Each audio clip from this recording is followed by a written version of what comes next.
8월 2일 수요일 새벽기도회를 시작하겠습니다. 사도신경을 고백하시고 찬송가 14장을 부르신 후에 하나님의 말씀을 함께 나누겠습니다.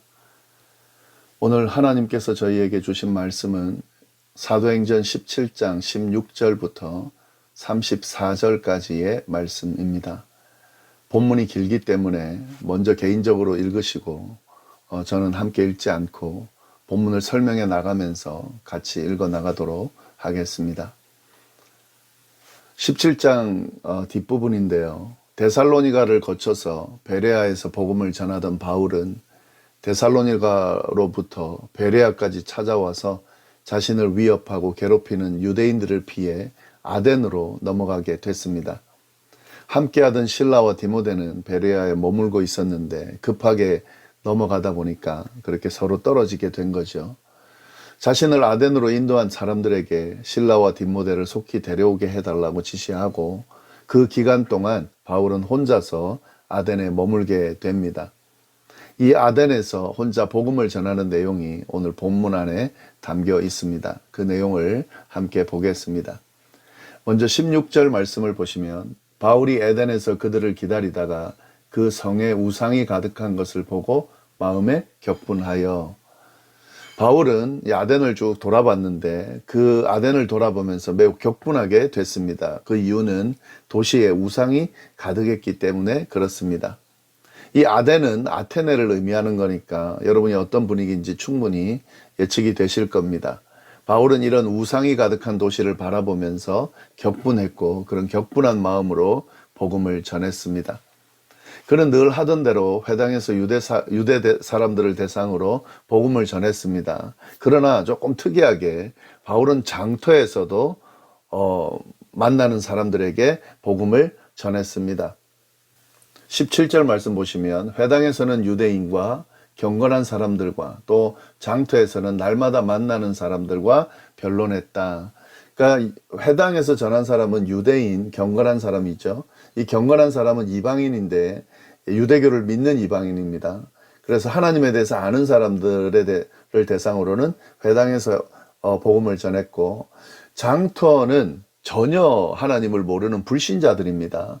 장터에서 만나는 사람들과 날마다 변론했다 하는 거죠.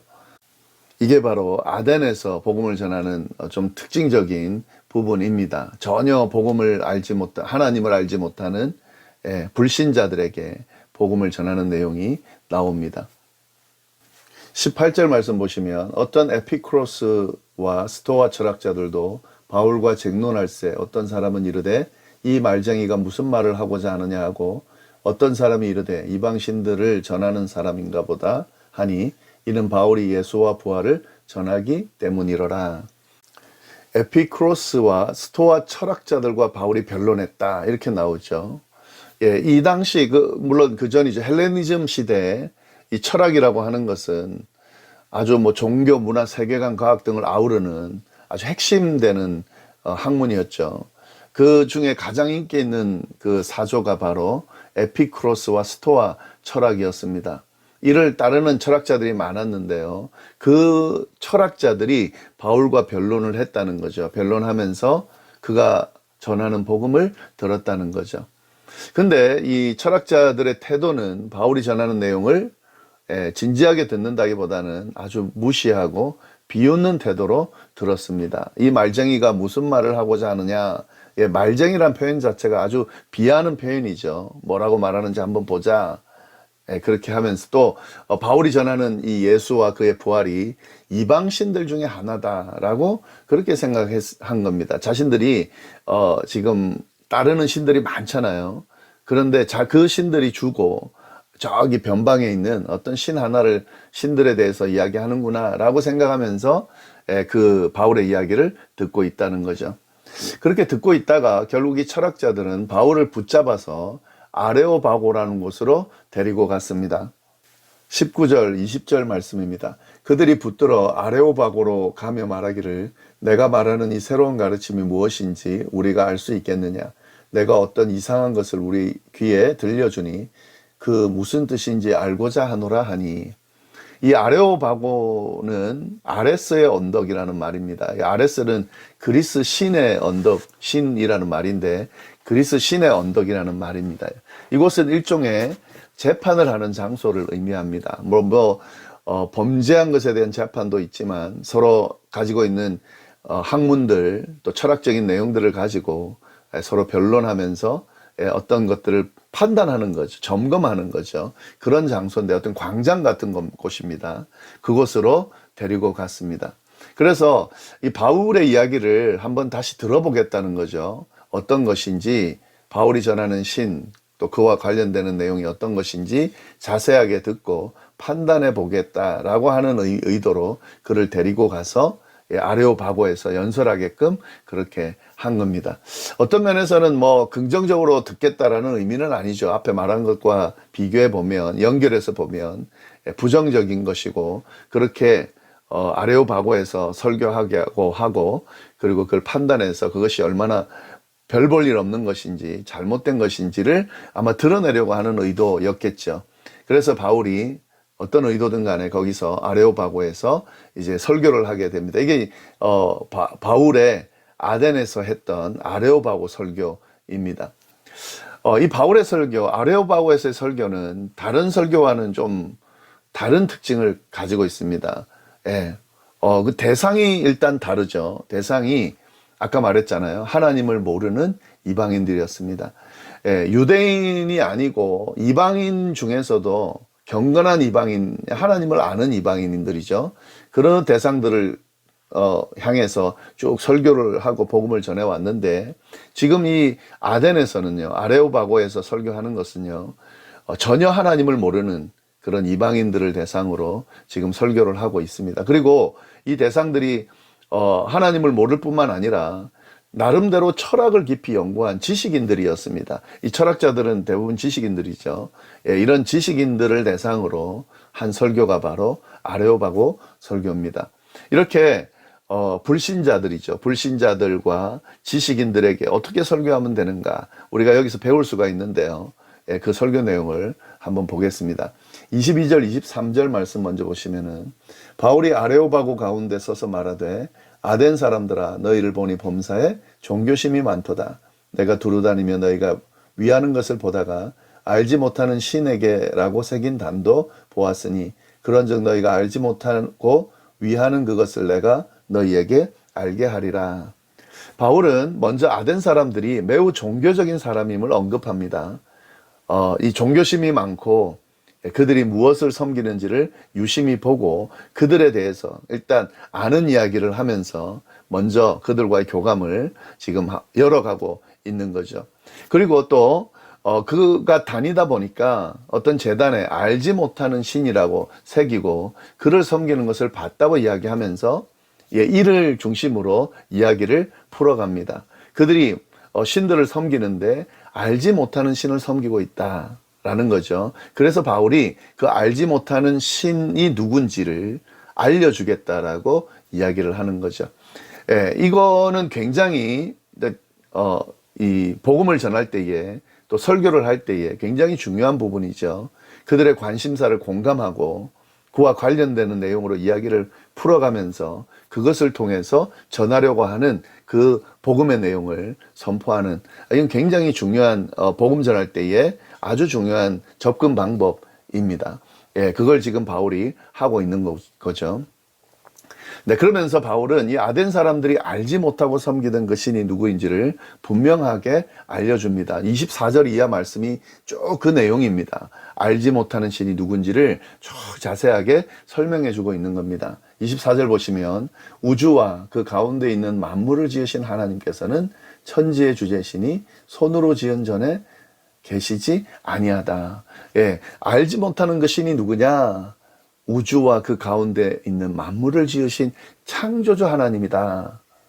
예, 라고 이야기를 하고 있는 겁니다. 창조주 하나님이 바로 그 알지 못하는 신이라는 거죠. 그리고 모든 만물을 다스리는 만물의 주인이다. 예, 알지 못하는 신은 만물의 주인이신 하나님이라는 거죠. 그래서 사람이 손으로 지은 신전에는 살지 않는다. 그 이야기를 하면서 예, 지금 이 하나님의 존재가 어떤지를 설명을 하고 있는 거죠. 그러므로 인해서 25절 또 무엇이 부족한 것처럼 사람의 손으로 섬김을 받으시는 것이 아니니 이는 만민에게 생명과 호흡과 만물을 친히 주시는 이심이다. 이 알지 못하는 신, 이 신은 창조주 하나님이고 만물의 주인이신 하나님인데 뭔가 부족해서 인간의 손으로 섬김을 받는 분이 아니다. 그러니까 인간이 뭔가 섬겨줘야 존재하는 그런 분이 아니다. 하나님께서는 모든 사람에게 생명과 호흡과 다른 모든 것을 주시는 풍성한 분이시다라고 하는 사실을 분명하게 알려주고 있습니다. 지금 이 부분은 이 아덴 사람들이 종교심을 가지고 섬기는 것에 대해서 잘못된 부분을 또 알려주고 있는 거죠. 지금 그들이 잘못된 신, 제대로 된 신을 섬기고 있지 못하다는 것을 이야기하면서 그 신이 누군지를 분명하게 알려주고 있습니다. 창조주 하나님, 만물의 주인이신 하나님, 모든 사람에게 생명과 호흡과 모든 것을 주시는 하나님. 그래서 사람의 손으로 지은 신전에 머물지 않고 사람의 섬김을 꼭 받아야 되는 분이 아니다라는 사실을 분명하게 이야기합니다. 26절 말씀, 인류의 모든 족속을 한 혈통으로 만드사 온 땅에 살게 하시고 그들의 연대를 정하시며 거주의 경계를 한정하셨다. 하나님께서는 한 사람으로부터 모든 민족을 만들어서 온 땅에 살게 하신 하나님이다. 무슨 말이냐면 인류를 시작하신 하나님이다 라고 하는 거죠. 그리고 각 나라의 연대를 미리 정하고 국경도 정해주시는, 그러니까 이 모든 나라를 다스리시는 하나님이다라는 사실도 분명하게 알려주고 있습니다. 자, 이러한 설명들은요, 철학자들이 충분히 공감할 수 있는 내용들입니다. 왜냐하면 철학이라는 것 자체가 이 모든 인생과 자연의 현상들을 묵상하면서 그것의 흐름들과 그 원칙들을 발견해 나가는 그런 과정들이죠. 지금 그 과정들에 충분히 공감할 수 있게끔 이야기들을 지금 쭉 풀어나가고 있는 거죠. 그래서 이것이 지금 이 이야기를 듣고 있는 아덴의 철학자들, 이 철학자들이 충분히 따라올 수 있는 내용으로 지금 이야기를 쭉 하고 있습니다. 네, 27절 말씀 보시면 이는 사람으로 혹 하나님을 더듬어 찾아 발견하게 하려 하심이로되 그는 우리 각 사람에게 멀리 계시지 아니하도다. 이런 하나님의 존재가 멀리 계시는, 그래서 그 먼 신의 존재를 찾아가야 되는 그런 존재가 아니라 하나님은 우리 사람들과 멀리 계시지 않다. 가까이 계시는 분이다. 그래서 사람들이 하나님을 찾기를 바라면 만날 수 있다. 지금 이 아덴 사람들은, 이 철학자들은 알지 못하는 신이라는 거죠. 그래서 알지 못하는 그 신을 지금 찾아가는데 계속 알지 못하는 거예요. 그러나 그렇지 않다는 거죠. 이 하나님은 멀리 계신 분이 아니고 가까이 계시는 분이고 찾기를 바라면 만날 수 있는, 알 수 있는 분이다라는 사실을 분명하게 알려주고 있는 겁니다. 28절 말씀, 우리가 그를 힘입어 살며 기동하며 존재하느니라. 너희 시인 중에 어떤 사람들의 말과 같이 우리가 그의 소생이라 하니. 우리는 그 하나님을 힘입어 살고 움직이고 존재하고 있다는 거죠. 가까이 계신 그 하나님이 우리를 다스리고 움직이고 존재하게 한다 하는 거죠. 너희 시인 중에, 그러니까 이거는 그 사람들이죠. 이 철학자들 시인 중에 어떤 사람이 우리가 그분의 자녀다라고 한 말이 바로 그 말이라는 거죠. 모든 것의 주인인 아버지인 그 하나님의 존재가 있다는 거죠. 29절, 이와 같이 하나님의 소생이 되었은즉 하나님을 금이나 은이나 돌에다 사람의 기술과 고안으로 새긴 것들과 같이 여길 것이 아니니라.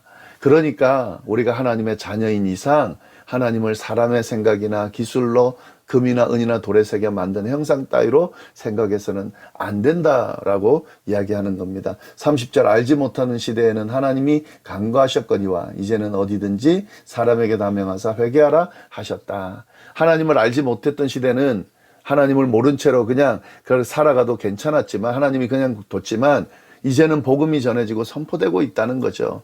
그래서 모든 사람에게 회개하라고 명령하셨기 때문에 이 하나님을 계속 모르는 척하고 그렇게 지내면 안 된다, 핑계를 댈 수가 없다라고 이야기를 합니다. 그러면서 이제 결정적인 복음의 내용을 이야기합니다. 31절 말씀입니다. 이는 정하신 사람으로 하여금 천하를 공의로 심판할 날을 작정하시고 이에 그를 죽은 자 가운데서 다시 살리신 것으로 모든 사람에게 믿을 만한 증거를 주셨음이니라 하니라.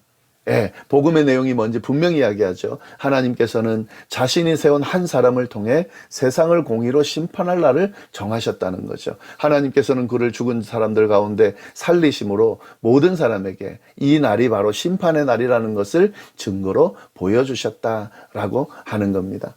예, 바울은 지금 시작부터 이 듣는 불신자들로 하여금, 이 식자들로 하여금 잘 이해할 수 있는 내용들로 접근하면서 계속해서 그들과 교감하면서 결정적인 복음의 내용을 증거하고 있다 하는 거죠. 예. 이것이 이 복음을 전할 때에 특히 불신자들이나 뭔가 많은 지식을 갖고 있는 사람들에게 접근하는 그런 방법이었습니다. 근데 이 바울의 이 설교를 듣는 사람들의 반응은 사실 대부분 부정적이었습니다. 32절 말씀 보시면 그들이 죽은 자의 부활을 듣고 어떤 사람은 조롱도 하고 어떤 사람은 이 일에 대하여 내 말을 다시 듣겠다 했다. 대놓고 비웃는 사람도 있었고 다음으로 미루면서 간접적으로 부정하는 사람들도 있었습니다. 결과가 아주 안 좋았죠. 그래 이걸 보면서요, 이 아레오바고 설교가 실패했다. 그렇게 이야기하는 신학자들도 있습니다. 여기 내용이 너무 자연신학적인 내용들을 이야기하다 보니까 복음을 차라리 예수 그리스도에 대한 복음을 핵심되는 내용을 전했으면 더 잘 알아들었을 텐데, 받아들였을 텐데 라고 아쉬워하는 그 이야기를 하는 사람이 있습니다. 그것도 뭐 이야기할 수 있는 부분이죠. 그러나 이건 너무 당연한 겁니다. 불신자들이 복음을 듣고 받아들인다는 것, 많은 지식을 갖고 있는 사람들이 복음을 믿고 받아들인다는 것은 쉬운 일이 아닙니다. 그렇기 때문에 그들이 받아들일 수 있게끔 그렇게 접근하는 것은 아주 중요한 접근이고 바른 접근이라고 할 수 있겠습니다. 그리고 또 이 결과를 가지고 판단하면 안 됩니다. 결국에는요, 33절 34절 보면 이에 바울이 그들 가운데서 떠나매 몇 사람이 그를 가까이 하여 믿으니 그 중에는 아레오바고 관리 디오누시오와 다말이라 하는 여자와 또 다른 사람도 있었다. 몇 사람 안 믿었습니다. 그러나 이 소수의 사람이지만 핵심되는 그들이 믿었다는 게 중요한 거죠. 그리고 이들이 믿었다라고 하는 것은 이 아덴에도 분명히 교회가 세워졌을 것이고 복음이 계속 증거되었을 것이라는 것을 의미하는 겁니다. 그래서 이 아덴에서의 이 아레오바고스의 설교는 열매를 맺은 거죠. 하나님 이를 통해서도 역사에 가실 거라는 거죠. 그 부분도 우리가 분명히 볼 수 있어야 한다 하는 거죠. 우리에게 복음을 전해야 될 대상들이 많이 있습니다. 특히 이 불신자들이 있습니다. 하나님에 대해서 전혀 모르고 믿으려 하지 않고 또 자기가 갖고 있는 지식으로 인해서 거부하는 사람들이 있습니다. 그들에게 다가가야 되고 접근해야 되고 그들과 대화를 풀면서 복음을 전할 수 있어야 됩니다. 그리고 그들이 듣든지 안 듣든지 복음을 전하는 것이 필요합니다. 그들 중에 분명히 이 복음을 받아들이고 믿는 사람들이 있을 것이고 그 열매를 통해서 복음이 확산될 것이기 때문에 그렇습니다. 기도하겠습니다. 하나님 아버지 감사합니다. 귀한 말씀으로 또 이렇게 하루를 시작하게 하시니 감사합니다. 주신 말씀 잘 새기면서 오늘 하루도 승리하는 하루가 되도록 인도하여 주옵소서. 감사드리며 예수님의 이름으로 기도드립니다. 아멘.